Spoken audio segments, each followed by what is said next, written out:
Olá, bem-vindos ao canal Adoro História. Deixe seu like, compartilhe e siga o canal. O nazismo e o fascismo surgiram a partir da criação de partidos ultranacionalistas, pregando um Estado forte, totalitário, com o principal objetivo de solucionar crises geradas diante da desorganização, destruição e incertezas surgidas no pós-Primeira Guerra Mundial. Os dois modelos se utilizaram do sentimento revanchista da Primeira Guerra Mundial para criar um clima ostensivo em seu território e se capitalizaram desse clima para conseguir chegar ao poder, governando de forma autoritária. Esses governos criaram grande tensão na Europa, o que posteriormente culminaria na Segunda Guerra Mundial. Hitler e Mussolini em demonstração de apoio mútuo. Fascismo.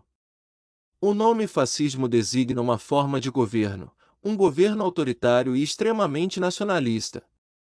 Mais voltado para a direita, o governo fascista teve seu início na Itália e era extremamente hostil a qualquer tipo de governo de esquerda, como o socialismo e comunismo. O nacionalismo exacerbado, o militarismo e o etnocentrismo eram três de suas mais marcantes características. Mussolini, italiano, era vinculado ao chamado Partido Nacional Fascista, da Itália, um dos fundadores do fascismo. Em 1922, na Marcha sobre Roma, Mussolini, que não sofreu resistência, foi nomeado primeiro-ministro italiano.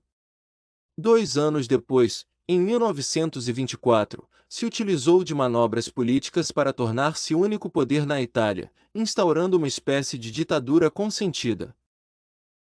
O Duce, ou líder, tinha uma política teoricamente socialista, mas na prática não era bem assim. Ele conseguiu um considerável apoio popular e perseguiu fervorosamente o socialismo no país. Nazismo. O nazismo é considerado uma vertente do fascismo.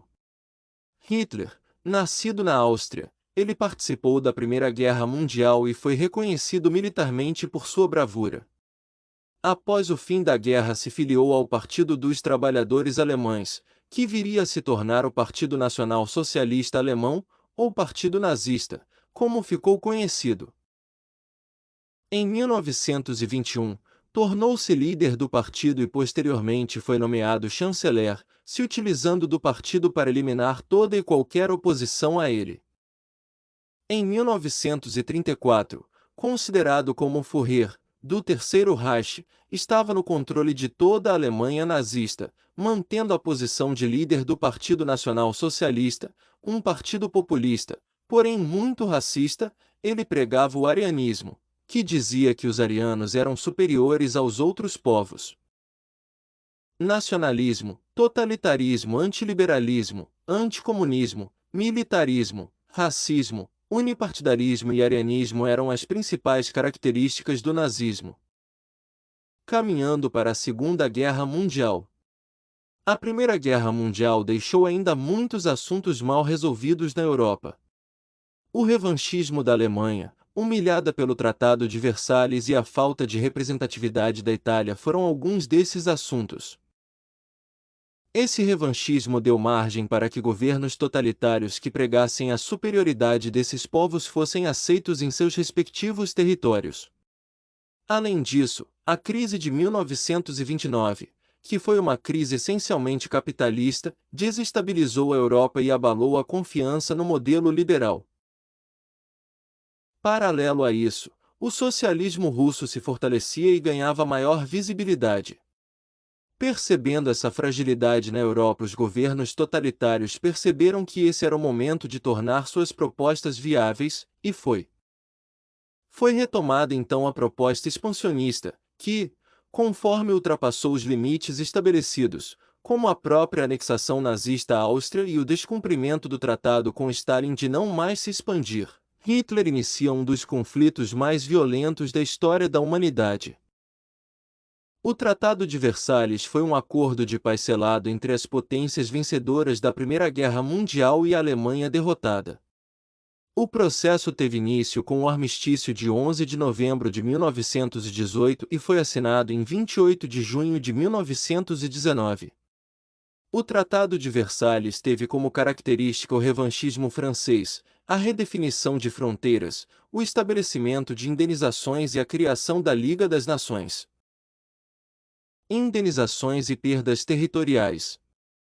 Ficou estabelecido que a Alemanha deveria fornecer anualmente 7 milhões de toneladas de carvão à França, 8 milhões de toneladas de carvão à Bélgica. Além disso, a Alemanha perdeu 13% de seu território na Europa e, assim, 7 milhões de cidadãos.